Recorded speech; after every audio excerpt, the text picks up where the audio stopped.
My brother Jesse, it's good to see you, man. You're glowing, you're beaming over there, man. How you feeling?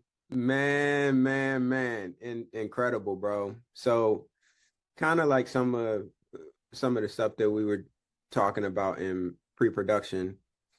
Um, what what I've chosen as a profession has turned into, for me, it's not work, you know what I mean? So like when I'm doing the things that I do, it's not it's not taxing on me at all. Like I'm tired as a motherfucker right now just because I'm still in like transitionary mode of figuring out how this firm does things in Mm-hmm. comparison to other firms that I've worked for in the past.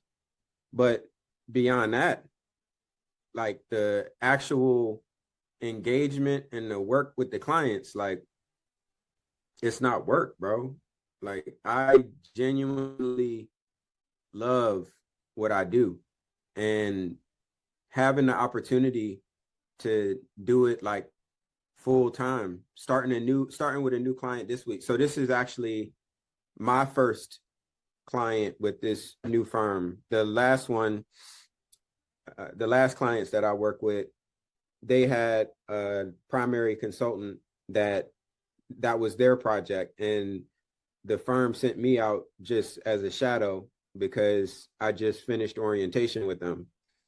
And my shadow turned into me being billable for them. And now this is, my first project. So getting started with them this week. Yeah. Getting started with them today, going through the whole process of mapping out the project plan that lays out what the next 7 weeks are going to look like as far as the value that, I'm going to be delivering to them. It was my first time doing it, like putting together the plan and going through the like screening process with the analyst, who is the person that actually sold the project, and the director of consulting and the assistant director that, they approve or deny the presentations based on the preparation. And, again, this was light work. So it's been good, man. It's really been good, bro. That's powerful, my brother. That's dope. I think we're both having very productive weeks. One of my senior partners, he's been getting me on all these calls with all these eight-figure individuals. There's a guy who owns his own private equity portfolio. He's a doctor first, and he started working with different medical practices to help them scale to exit. Because, there's a quote that says, doctors don't know nothing about business, and Facts. doctors are usually their worst patients. So that there's some truth in that. Well, he went, and instead of getting his MBA, where some of these doctors were like, oh, I went back, got my MBA, and I got a degree in accounting so I could do everything myself. He's like, why would I want to do that? Why would I want to do that? So you know what's crazy? You know who mentored him? Carl Allen, my boy. I was out there in Atlanta. He's like, yeah, I've been working with Carl and Chris, and it's been awesome. I was like, man, I love Carl. I love those guys. I was just out in Atlanta with them, da da da. He was like, oh, you know? I was like, oh, I know. I know what's up, man. I know consulting for equity is the move. So it was a great conversation where I was able to show him how tax strategy is really the levy they haven't pulled yet to be able to expand these businesses. Where we looked at a FICA plan where they have 140 employees at this company, and by implementing this FICA plan, which is basically it's a MERP, a medical expense tax plan, and then a health supplement plan. So it's an insurance plan, tax plan. By putting those together, it created a 70% cash flow for the business on what they were paying on their major medical. So that cleared up over six figures, just that one thing. And I was like, you realize this is annual, and then it's also going to cut your costs by 25% on your major medical. When you go into year two, it increases employee morale because now the stuff that's bothering them, they can get it checked out. It doesn't have to be, what's the deductible? Am I in the right network? PPO or PPO2 is get the ish handled because the health supplement plan we're going to put on is $0 deductible for them. So all of the preventable medicine stuff is hitting the health supplement plan. The MERP is just making everything more affordable. So the business owner is winning all the way around. The employees are winning because not only do they get much better care, which is so needed here in America, but also the way we structure the plan, it shifts some of their income to tax-free. So it gives the employees a raise of $1,000 to $3,000 per year, depending on what their income is. And that was just the FICA plan. Then we talked about the exit plan, knocking off the capital gains. Then we talked about leveraging tiny homes and energy credits. And it's like, yeah, you guys could have just about a tax-free year. You could have residual income of about $9,000 per month, and this and this and this and this and this. And he's just like, he just kind of like, I was like, what's he doing? He's like, where the hell were you? So it was a powerful conversation. And like we were talking about in pre-production, it was very affirming when you're on here with these 8-figure and 9-figure individuals and they know that you know your stuff and you know your stuff inside and out, upside and down, because you put that work in, you read the books, you went to the conferences, people were at the party, you were in the crib learning. Or in my case, I wake up early and study in the middle of the day, still party because I got it like that. But it's putting in the work, putting in the hours wherever you put it in. You know, the hours are flexible, not optional. So That getting those bars, dog, bars. getting those 10,000 hours. So it's been really affirming. With that gentleman, I have a call tomorrow morning with actually that's Wednesday morning. Tomorrow I'm going to be at the leadership prayer breakfast, but Wednesday morning I'm going to be talking to a gentleman who did 7 figures this year, and he's scaling to a strong 8. And he's like, hey, I got referred to you because I can already tell I'm about to get killed on my taxes. And my CPA only told me to do one thing. And I was like, what is that? Buy real estate? And he's like, how'd you know? Because he doesn't have any strategies. And it's not I'm not poo-pooing the CPA, but he just doesn't have that knowledge. I'm sure he is immaculate with being a custodian for the IRS, making sure everything is A1. So you're not going to prison because that's important as well. But his role is not to come together with a comprehensive, holistic tax plan to allow you to pay less taxes while growing your business. And he's just like, yeah, that part. So I'm excited to hop in that one as well. It's just filling up, bro. Now, that's one thing that I didn't know until I started with this firm, which is following Enron. And when Martha Stewart went to jail, they changed all of the laws. And from that point forward, it's illegal for your CPA and your it's illegal for the CPA or the CPA and the strategist to be one and the same. Like they have to be separate. So by law, you know, it's why those CPAs are primarily scorekeepers, referees. And yeah, man, and it can get so convoluted depending on what industry they're in. Sometimes they have to use a certain software. Sometimes they have to have multiple agents on the taxes. Sometimes they don't. It's crazy how it's not set for anyone. You know, my tax attorney and I, we were talking to a guy who wasn't my client. I was just on the call learning, soaking in the game. And it was interesting. The guy was trying to get him to commit to like, oh, yeah, you can save me a crazy amount of money. He's like, it's possible. He's like, maybe we look in your books and the forensic accountants find something and we have something that's really great for you. Maybe you've been doing your books wrong this whole time, but you haven't got audited yet and you should have been paying more taxes. It's like, I don't know yet. But what I do know is that we are experts in what we do, and we're going to put you in the best situation you can be in legally, ethically, and morally.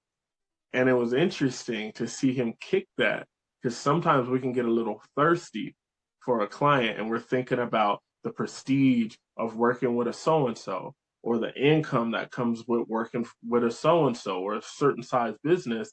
And he's just like, he's like, I don't know. I don't know. Until I see your documents, until we do a deep dive, I don't know anything. But what I do know is how to stack together a top to bottom tax plan. So it it definitely made me laugh and it definitely made me go like, dang, I need to get my swagger up. Because that's how I've been in the financial game. Where someone's like, oh, can you do this for me? Maybe. I don't know. Do you qualify for it? What's your savings account looks like? What's your portfolio spread look like? What's it been the last 3 years? You want this product, but I'm not gonna write you just anything and then I'm gonna get a chargeback. Chargebacks are ghetto. I don't do that. So they'll get mad, like, you can't get all that fancy stuff. You know what you can get? You get some term, and we're gonna start building you a brokerage account, and then we're gonna revisit next year because it's not always, what is that expression? Um, the customer is always right, but people forget the back end. It's only when it comes to matters of taste. When they're looking for a professional, when they're looking for an advisor, when they're looking for a coach, a confidant, customer's not always right. And we got to shut that ish down. Well, I know we've been into the episode for a second, and I know we're going to talk about even more actionable stuff. So I want to make sure we get our disclaimer in here and we get our intro. So as you guys can tell, we really do business. We're not playing. This is not Facebook games. We're going to give you guys a lot of actionable information from things that we're doing with our own clients. So we always encourage you to work with licensed professionals, bonded in cases where need be, and to do your own research. Because as we learn more, each one, reach one, teach one, because that's how we learn and grow as a community. 1000%. So during pre-production, you were also referencing getting your office squared away. How has that process been? It's been going pretty smooth so far. There were some rules because we're in a space. It's not necessarily like it's kind of like a WeWork with private offices.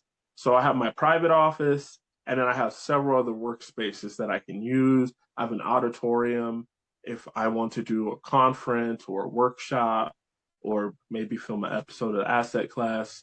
Who knows? Who knows? So we got some space to work with, but there are also some rules there where we couldn't move the furniture ourselves. So we put some sit stand desks in there, and we wanted to move out the default desks. And it's like, hey, on our lease it says we can't move it, and they're like, oh yeah, it's because it's this type of wood, and people grab it from the top and they break it, and then you're liable for it, and you don't want to pay for it. I was like, I'm not paying for jack. So go ahead and schedule those moving men to go ahead and move it. So they finally moved the old desk out, new desk in. We got 3 monitors in there. We're about to get some towers, and it'll be on and popping. Right. Man, that is absolutely incredible, bruh. And that, what you're describing there is one of the key distinctions that I really want to tap into in this episode, which is you're speaking from the perspective of building liberation, freedom. Like there's infrastructure that is being put into place that gives you the ability to scale and actually achieve true freedom. And the piece about dealing with these my clients, it's what I refer to as entrepreneurial slavery, in the sense of, to have a passion or to own a business in which ownership of said business enslaves said owner, is, it just goes contrary to how we should be viewing our businesses. And I'm not here to preach to nobody, to each its own. For folks that are comfortable in enslaving themselves to their own passion, have at it. You know what I'm saying? Like, cool. I'm not asking no questions to get you to second guess the decision you made for yourself. If you comfortable with that, cool. But I'm just speaking to it from the perspective of, it's tragic and it's unnecessary. So I know that what leads to it oftentimes is just a lack of understanding of what it takes to avoid it. So, I want to give kind of a real clear roadmap to avoid falling into that trap of entrepreneurial slavery, because the results are tragic and long lasting, and again, unnecessary. So that process begins with first mastering a craft, like truly becoming the subject matter expert of what it is that you do, so that, because in doing so, you're a person is able to actually contribute to the ecosystem that they're a part of, as opposed to just taking from it. So taking the Ooh, time, and that's a we've bar. spoken about it, like, we are our greatest asset. So how we're investing in ourselves as the asset that we are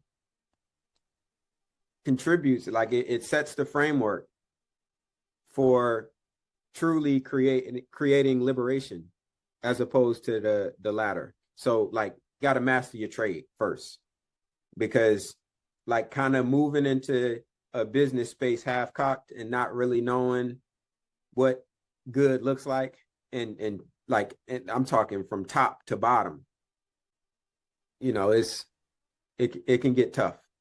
But once that foundation is established, from there you have something to build upon, something to leverage.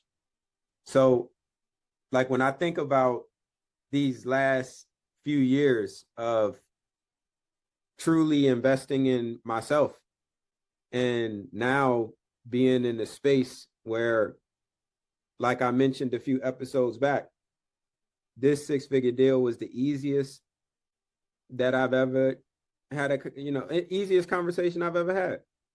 Now, it's a low six-figure negotiation, but it's a fucking six-figure negotiation nonetheless. Mm-hmm. And it came from what I've put into becoming who I am, which gives me leverage to build upon those lessons that I've learned.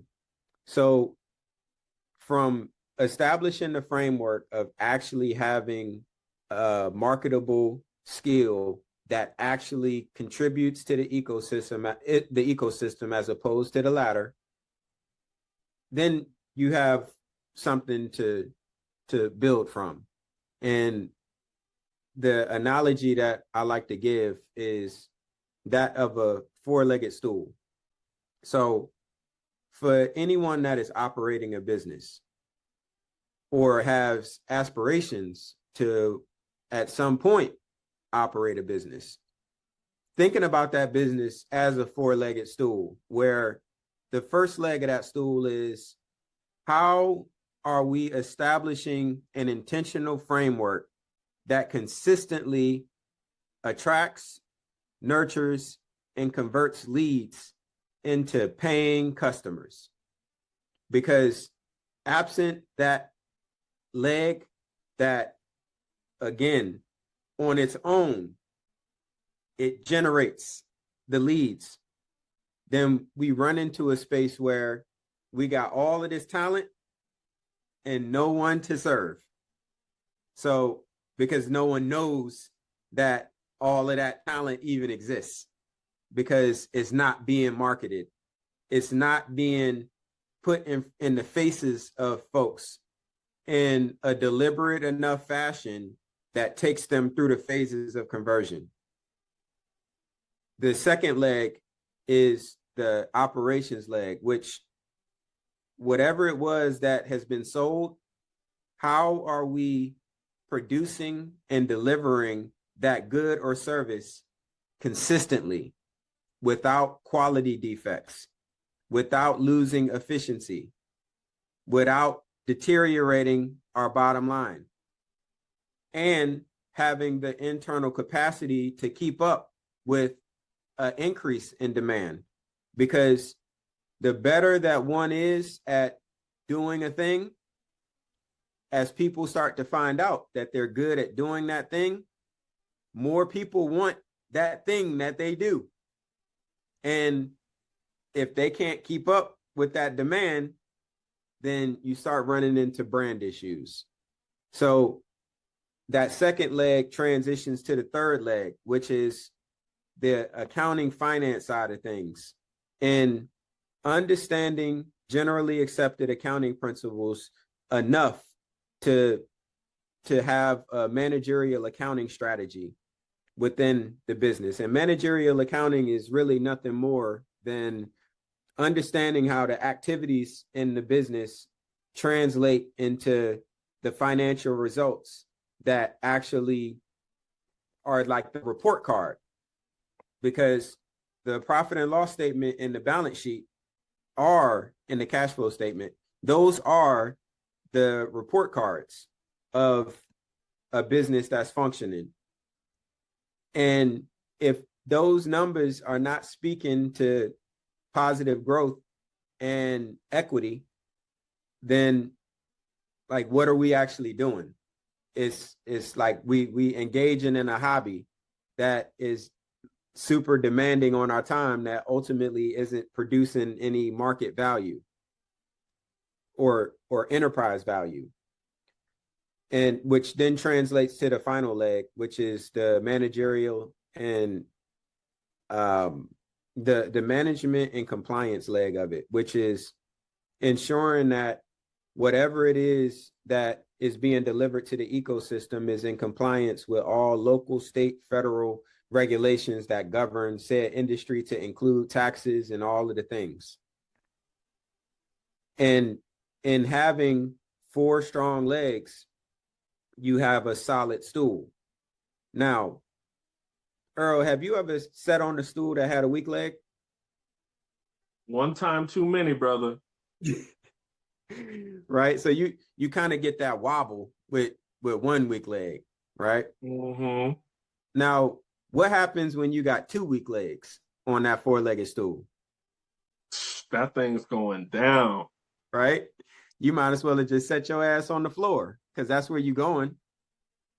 Like, the unfortunate reality is too many business owners, and I see it all the time, are lucky if they have one strong leg.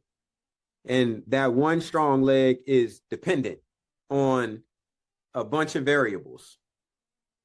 Like, the operations leg is generally like the strongest leg because that's the doing the thing, until the demand for doing the thing exceeds the capacity of the on the operation side, and then that leg ain't strong either. So it's just critically important to have that kind of piece in place. Now, I don't want to turn this into a monologue, so there's more framework to that. But as we start talking about having those 4 legs in place, then you actually have something to work with that actually demonstrates true value. Now, as that gets put into place, then we get to a space where that LLC graduates to an S Corp or a C Corp, depending on the tax strategy. And based on that tax strategy is when it is vitally important to know someone like my man Earl, because like I mentioned a moment ago, after Imran, the CPA and the tax strategist by law can no longer be one and the same. So a certified tax and business advisor is able to take that LLC that is converted into an S Corp. And so Hove is my favorite rapper, always has been, and I'm pretty sure he probably always will be. But he got a bar on Pusha T's Drug Dealers Anonymous where he says, shout out to my accountant. He deserves okay, what do you say? Shout out to my accountant who, God, Lee, this is terrible. Like, all right. So We're gonna get the bar because there's a my, whole bar for everything. right. He said something to the effect of my accountant who, okay, there it goes. Who deserves a medal of freedom is my accountant. He been hula hooping through loopholes, working around shit. And again, it's a bar, so it's not a complete accurate depiction of like how all of that works. But and to the point that I was just making as far as the separation between a tax strategist versus a compliance officer. So with Earl, what he does is hula hoop around the loopholes that folks are ignorant and oblivious to leverage the growth of a company by avoiding high tax exposure. So, Earl, when you think about a LLC that is transitioning into an S Corp, what are some of the common things, gems that a business owner needs to understand in order to avoid Uncle Sam having his hands in their pocket? That's a great question. I think the first thing we have to do is really take into account if you should be using an S Corp election. Because what you're trying to do initially, there's a couple things that an S Corp does for you, but you're really trying to you're trying to avoid the double tax on self-employment. Because when you work a W-2, you split it 50-50. You're paying half of those FICA taxes and your employer's paying half of those FICA taxes. When you're a business, that's you. You're paying the whole shebang. And if you don't have employees yet, that's you. And even if you do have employees and you're in a position where you're looking at the taxes on your own income, so the W-2 you're giving yourself, that's where an S Corp can really save you. So I have conversations with people on the daily. I just told a brother to dissolve his. He had a side business outside of his main business. And he's like, you just S Corp everything. That's what I was told. It's like, well, what are you making in this side business? It's like, 50,000 a year. And it's like, my brother, that's not enough for S Corp election. You have to pay for accounting. You have to pay for bookkeeping. You got to do things quarterly. There's all these costs associated with it. If you're not up there, depending on what your industry is, because there's always exceptions to the rule, but if you're not really looking at a draw where you're making $100,000 a year, and let's say you're taking 50, 60, 70 of that as your W-2, and then you're taking the rest as an owner draw, like, you're in a position where it doesn't even make sense. Distribution. Like that's important to distinguish, because the LLC is a draw, whereas the S corp is a distribution. So like that piece, I'm gonna plug that piece in there real quick. I'm sorry, go ahead. Yeah, no, you're right.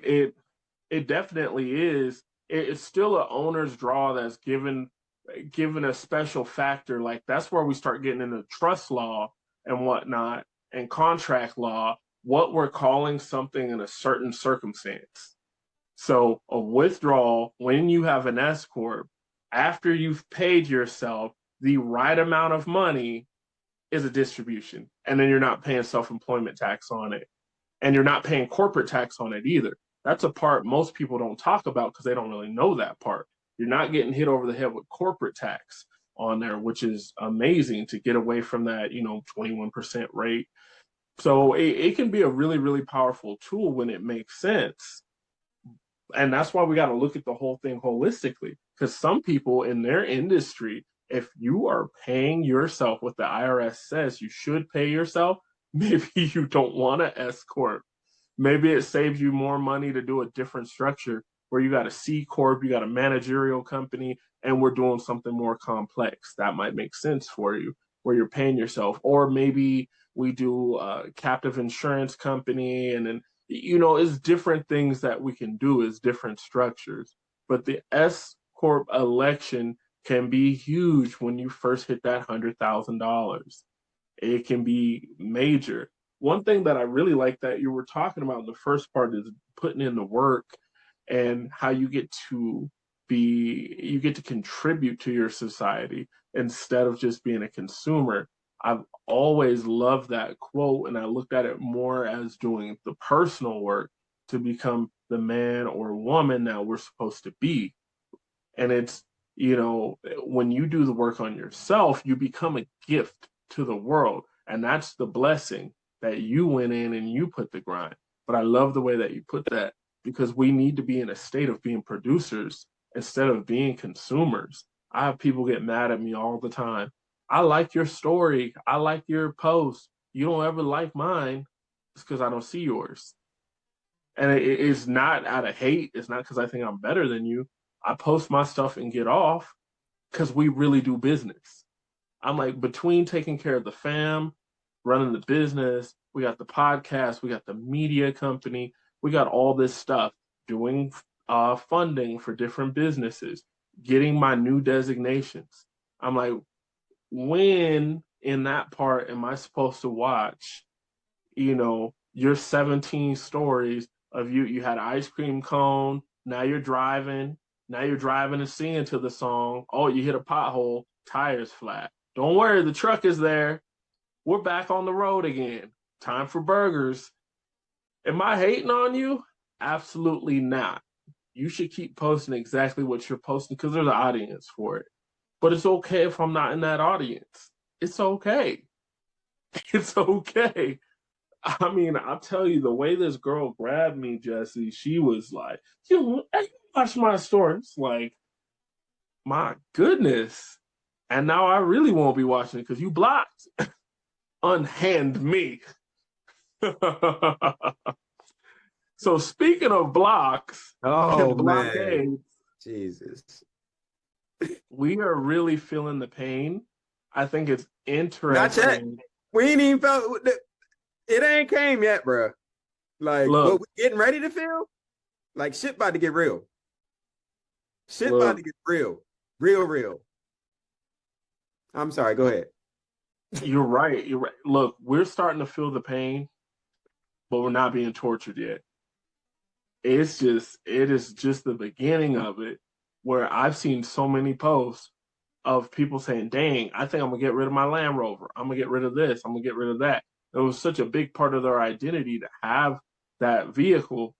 Now they're like, ooh, this is not sustainable for me or my lifestyle. And I'm like, Liability. first off, kudos to you for recognizing that, but I encourage you to go deeper because you probably have other stuff like that as well, that you don't need it. Your ego needs it, and your ego is not your amigo. So let that stuff go.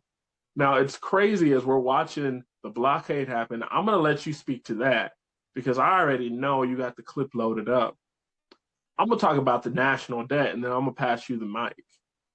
We are at a point where the first time in 80 years in this nation, our national debt is greater than the GDP. Our national debt is greater than the GDP. Our national debt is growing at $1.5 trillion every 180 days. The average American reads at a third grade level. So by the time they read the closed captioning on this, the national debt has gone up $5 million.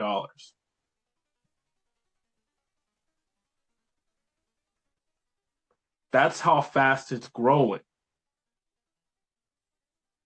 We're talking about every 1 minute, it's growing $5 million. And we're at a point where I've seen where I'm looking at the same town that just banned Juneteenth throw a rally to impeach the president.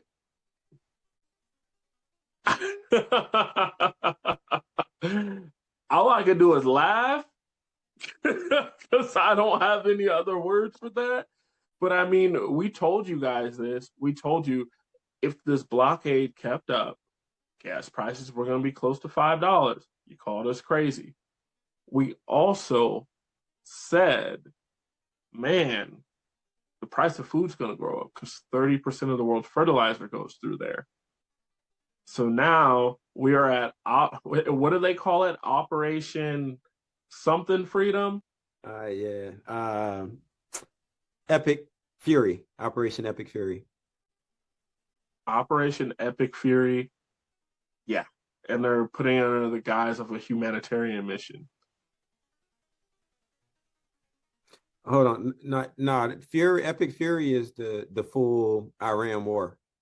Okay, so Operation, oh man, we're gonna have to look this up and add it in post. I just watched a full length deal about it, but that's what happens when you do real business all day. Brain gets a little mushy. Where American ships are supposed to be working through the blockade to ensure certain ships make it through the strait. Oh yeah. I did see that. Yep, I did see that. That's right. Mm-hmm. Go ahead though. So we're at a point where Americans are pushed to the max. And I have nothing but empathy and love for people going through this experience. I'm watching my family go through these experiences. And these are completely self inflicted. We've been saying over and over and over again the last 34 weeks, the most important office when we're talking about civics is that of citizen. Yep. So The that's lack of a Operation Project Freedom is what it's called. Operation Project Freedom. Man, doesn't that sound like a movie that would have like Zach Galifianakis in it? And it's like wacky, but somehow he became a soldier, and you got some B-list comedians in there. That is definitely a Mountain Dew inspired name. Like that's crazy. Guys, there is no time like the present to hold accountable those that sit in seats as representatives of this country, especially if they're in your party. It is so easy to fling mud from across the aisle and talk about, oh, well, that person's an idiot. That shuts down the discussion. There's nothing to build on with there. Hey, what I think this representative is doing is criminal. I think they are unfit for their seat, and I think their greed is destroying our country. Here's why I believe it. Here's why we need to remove them for their seat. That starts a conversation. That gives an area for a dialogue to happen. And that's what we need to do more than ever. Jesse, please unload the thoughts. Bruh. I mean, we've been talking about this stuff consistently, and so the primary one, I met a cat in the firm that I'm in, and he from Ghana, and he's been paying attention to all of this stuff. And I was telling him about the pod and how we be talking about this stuff like every week. And like honestly, I internally I struggle with it a little bit because I know that the majority of people are not paying attention to it. And it's like, at what point am I beating a dead horse? But the implications of all of this stuff are too vast to act like it's not happening. So it's like we gotta keep it top of mind. But it's really no different than what we've been saying, which is the more that we are doing as a military force in that region, the more that it's destabilizing the entire global economy. So the blockade where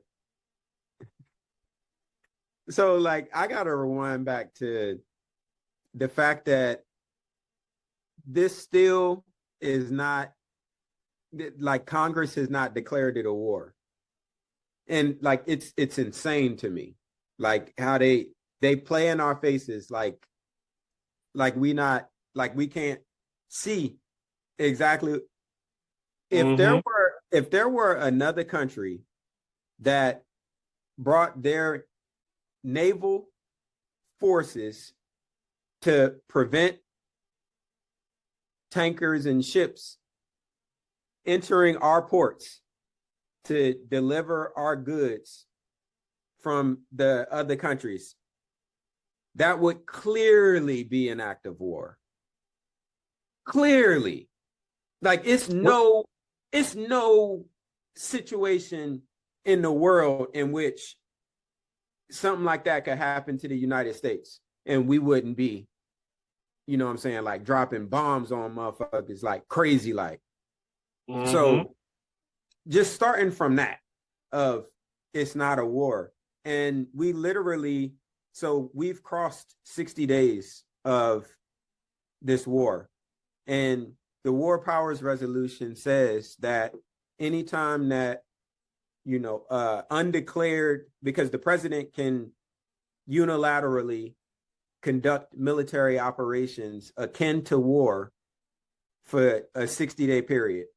And Mm-hmm. at that point, then they're required to go and get congressional authorization. Well, this administration is now saying that the clock reset, that 60-day clock reset, because they initiated a ceasefire where the bomb stopped. Bruh, the amount of our forces that are currently in the Middle East, excuse me, Mm-hmm. the amount of our forces that are currently in the Middle East it's an insane amount of U.S. troops, and I'm not talking about the U.S. troops that have traditionally been deployed in the Iraqs and the Syrias and the other countries within the Middle East. I'm talking in direct support of Operation Epic Fury. Like they were mobilized specifically in support of the war effort. You can't have that large of a footprint that is literally blocking any commerce from coming in or out of Iran. It's and it's not the first time. Like the our US military did the same thing to Cuba. Like within the last few months. That's what I was getting The ready to say. When you were like, could you imagine a naval force? And I was going to be like, could you imagine like them doing that to intentionally try to starve a nation that has to import most of its goods, foods? Wouldn't that be an act of war? And man, that's been an interesting conversation because, as we know, many of the Cubans, especially in Miami, were very pro Trump. They were dancing on the Trump boat. They had that song about how great Trump is. And then the lady that was singing on the boat, her husband was deported. And it's crazy, man. I wish I had a petty bone in my body where I could be like, ha ha. But man, I just feel almost sympathy. And I have sympathy for none. I'm just like, this is what happens when we are uninformed and when we use groupthink and we operate off of emotions instead of facts, where we're not reading patterns, where we're not looking deep. So, and even in this situation, I'm like, you don't even have to look deep. You just have to have like one eye that kind of works, and you could look and be like, yeah, that dude's kind of shady. I don't know about that. I don't know about that. So I'm the only silver lining I'm hoping that's coming out of this wild, wild situation is that, hey, 25th Amendment gets invoked and we can get this dude out of office and we can get a stable person in the White House. And I don't believe that's JD Vance. Right. So, Like we can't even get Congress to step in on the war, like because the Congress by statute controls the power of the purse. So the military cannot operate without funding. Period. Can't. yeah. And Congress ain't doing that. And it's 535 elected officials, and the Republican Party is the majority in both the House and the Senate, and the Congress is not. So the reason that I reference that is if Congress is not able to grow a pair and rein in this abuse of power, the odds of the president's cabinet actually evoking the 25th Amendment, like it's nothing about that seems like possible. Like Yeah. if we can't get Congress to do it, then a smaller group of people that directly reports to the president,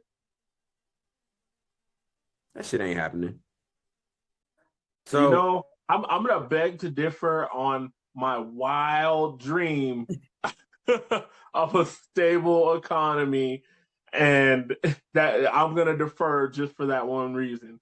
Say, you know what, man, we're almost to his cabinet like 6.0 because people never stay long because most of them end up in prison.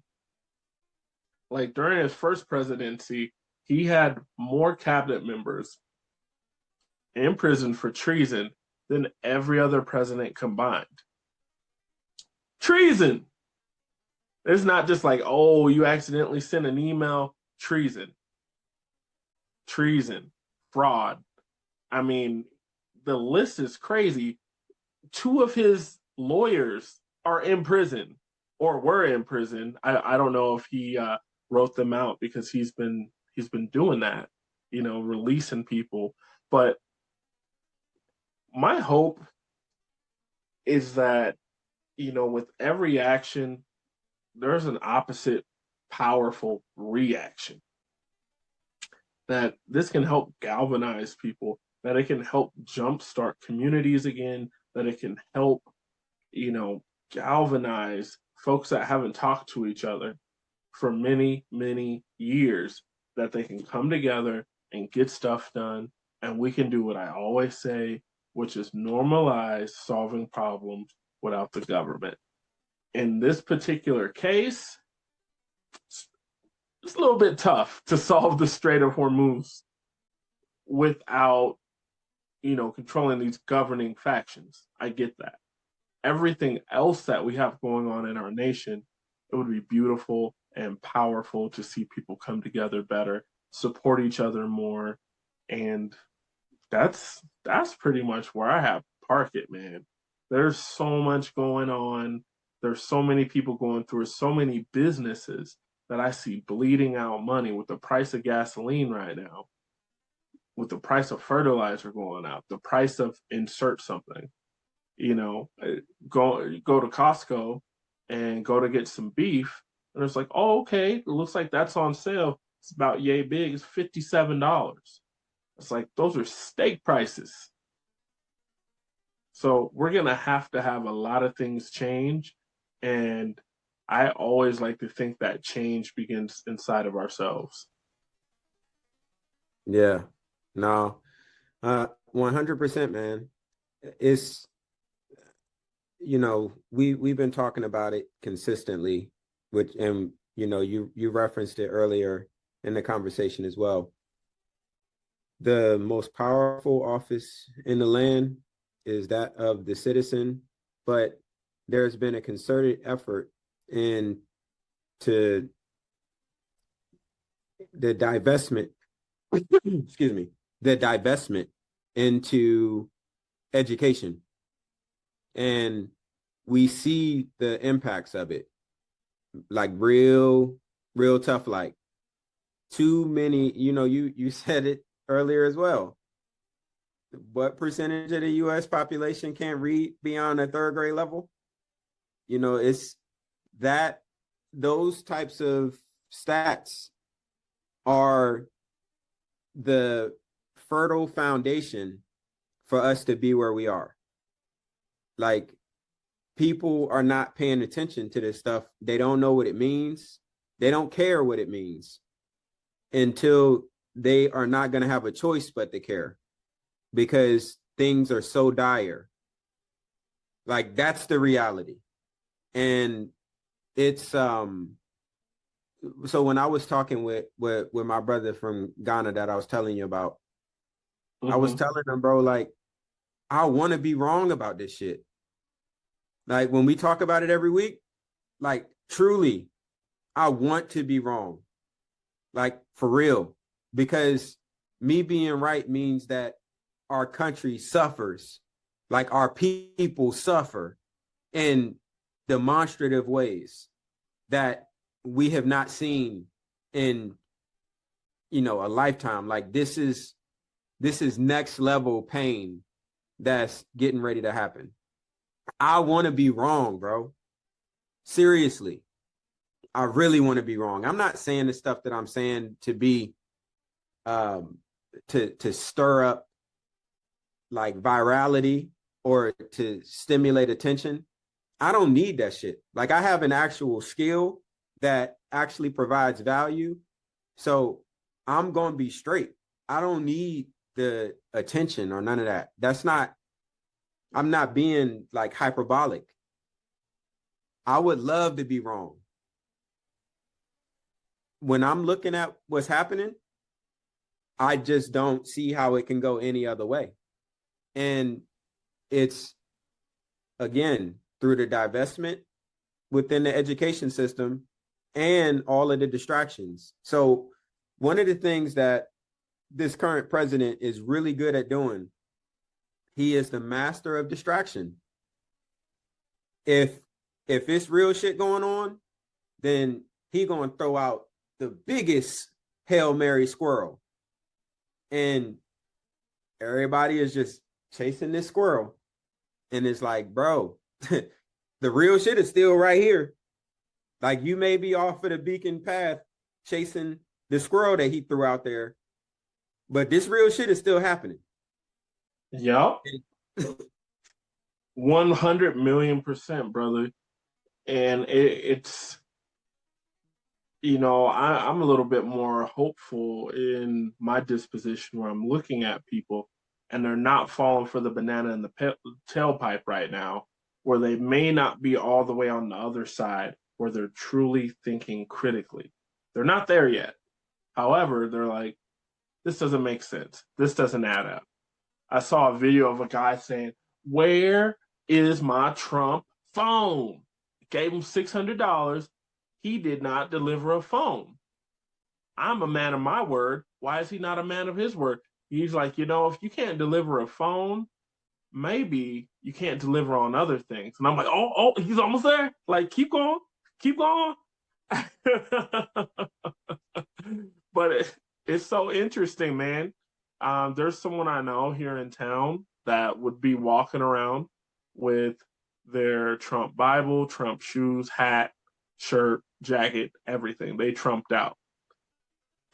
And I talked to them the other day, and they're like, wow, I can't believe how powerful these polit- politics are when they're like team politics.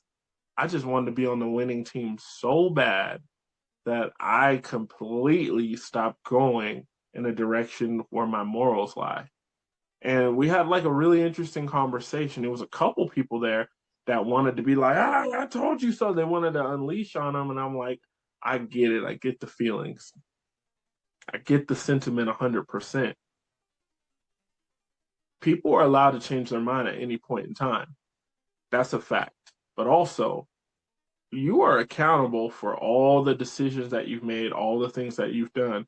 If you've done a bunch of, not saying this person did, but if you're the type of person who's done a bunch of stuff that's not that great in your whole life and you decide to become a better person one day, that's an awesome decision.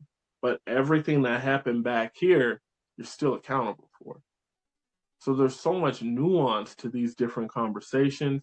And I'm just glad that they're being had. You and I talk about it all the time. We're like, look, we like having these real conversations, open up minds and whatnot. But at the same time, everybody can't go. That part.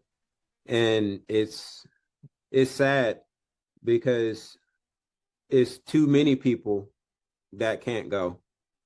And I bruh, like I said, I don't know how any of it is sustainable because it's too many people that are not paying attention to the stuff, which means that when it gets really bad for too many people, then it turns into a whole different thing. So looking at all of the layoffs, we talked about the Oracle 30,000 via email. Meta is laying off people. Like it's company after company that Spirit sent out a text. A text. Hey, company shutting down. Don't come to work. there's no work Left to come to. people. Left people. And that was all because we couldn't get government bonds approved for the package they needed to keep running. And they noted in their exit letter that the increased cost of jet fuel was a major factor. And it was interesting. I've watched people debate on it, saying, hey, this is the Democrats' fault because they blocked JetBlue buying it. And in retrospect, that might first, I don't lay blame out that clearly. There's so many factors in that deal, how much debt was laid in there. Like the financials of Spirit have not been well for the past 5 years. So It hasn't been a good business. yeah, like we gotta because like where does that stop at? If we are expecting for the government to bail out bad business practices, like that's a race to the bottom because they are using our tax dollars to do that. So the idea of a company being subsidized by the government to begin with and to then have terrible business practices, the shareholders in Spirit have made out like bandits for years off of bad business. So like I'm not a proponent of the government coming in the last hour and saving any of these companies because they had financial reports like far more. These businesses that I'm working with every single day, they got to struggle and figure it out they got to pay a lot of money to have people come in and to help them to figure out what they need to figure out in order to survive. These big companies that have been generating hundreds of millions in EBITDA, bruh, like I don't have no sympathy, no empathy, none of that for the companies themselves. Now, the people that get laid off, obviously, that's terrible. And, you know what I'm saying? I got all of the sympathy and empathy in the world for them. But the companies themselves, nah, bruh. Like I can't endorse the idea of the government stepping in for that. You So know what ticks me off? When the government has stepped in, it still ends up like this. Why? Because every time we've had a bailout, there is no supervision of how the monies are used.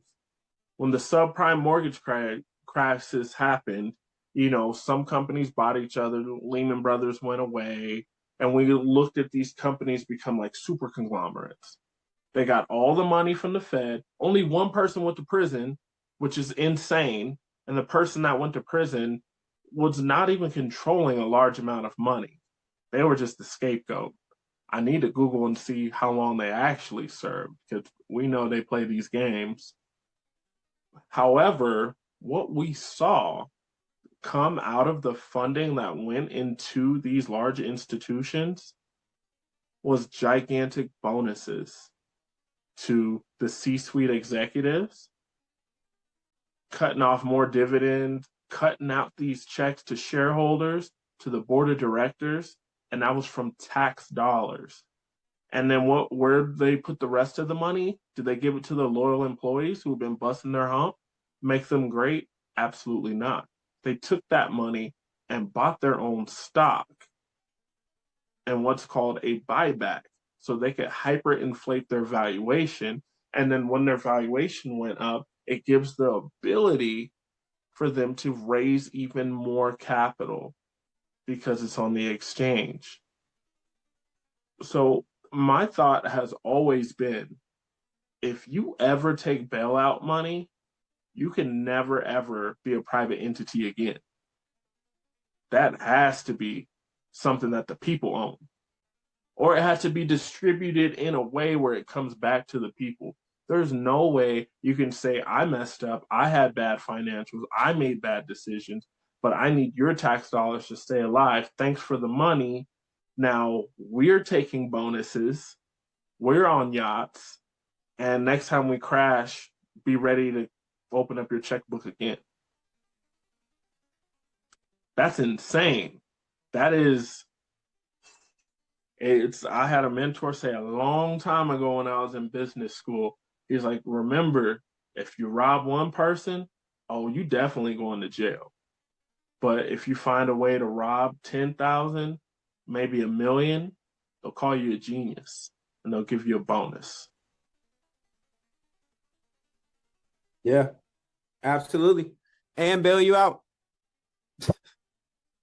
Like it's yeah, I don't. So I heard the political talking points about the Democrats killing the merger and whatnot. Those issues preceded that even being a conversation to begin with. So, you know what I mean? Like we got to kind of trace it back to the root, which is irresponsible business results in tragic results. And that's how the ecosystem works. It's the same with our tax system, and we've talked about it on this program a few times. Raising taxes on Americans is not going to address the problem in the United States. It's not. Like we have a spending problem. Like we don't do well with budgeting and being arbiters of a budget that has been established. The United States government doesn't do what small businesses have to do every single day in order to survive. So the idea of throwing good money after bad is a fool's errand. So it's, the same way that more taxes wouldn't fix that issue, throwing good money at bad relative to these companies that have terrible business practices. No, they got to go. Like in 2008, the financial crisis, those banks should have been able to fold and for things to shake out the way that they needed to shake out. Because what ended up happening was there was all of this money that was thrown at the problem, and the fat cats got fatter. Like it saved the banking industry, I guess. The people that got paid. Nobody went to jail. Like, you can't tell me that those things that they were doing were not criminal. Period. And Because and it was here's the too many part people. that, Go ahead. go ahead, brother. No, go ahead, please. Here's the kicker. As we're landing this episode, we are at higher levels of instability than the 2000 crash, the internet crash. So all this money going into hyperinflate valuation, we have the SEC being pushed by this current administration to get rid of quarterly reporting and make it semi-annual.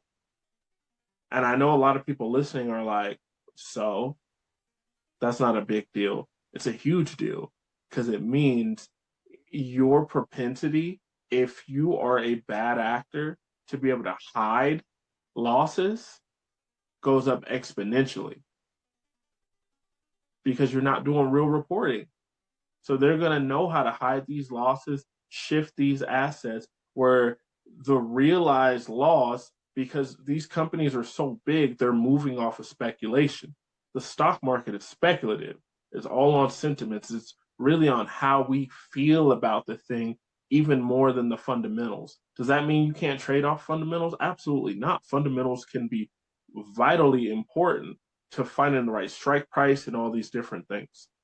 But if we're going from quarterly reporting to semi-annual and they want to completely tear it out, so it's only fourth quarter reporting, those are key marks of a depression, not a recession, a depression where you want to hide the blood that bad because these companies are bleeding out. Absolutely. Absolutely. Now, in closing, the one thing that I wanted to speak to was last week, because you and I have been consistent. Like, we have been committed. We have been on it when it comes to, by any means necessary, putting out an episode every week. Now, it may have been released late, but every week we got an episode since last year. And last week, bruh, we get on the Zoom because generally, like, before, we were streaming on the actual streaming platform. Well, since I done started this traveling thing, I'm susceptible to hotel Wi-Fi. So depending on how well that the Wi-Fi is, has a direct impact on the filming piece. And last week, in the area of Michigan that I was in, one of them kind of BF places, bumfuck, they Wi-Fi was atrocious.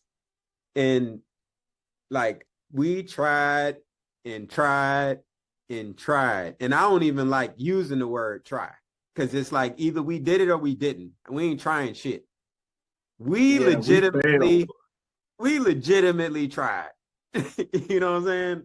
And like every kind of alternative that we could think of to work around it, we attempted it all and nothing worked. So for that, I want to extend my sincerest apologies to the folks that have been rocking with us and really, taking in the content. and processing it and understanding what the stakes are.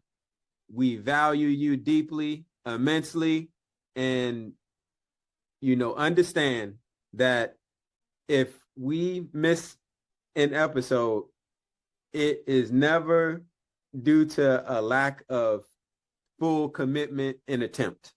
And we certainly did. And it just did not work. So look, at least we're back on it right now, y'all. We really did. We looked at every angle. Man, it just wasn't gonna go. But we're back here this week. We're gonna be back next week. We have some crazy stuff to talk about next week. Y'all are gonna be blown away. I can't wait for you guys to tune in. Man, my guy Jesse. My man Earl, this has been the Asset Class. Thank you for listening.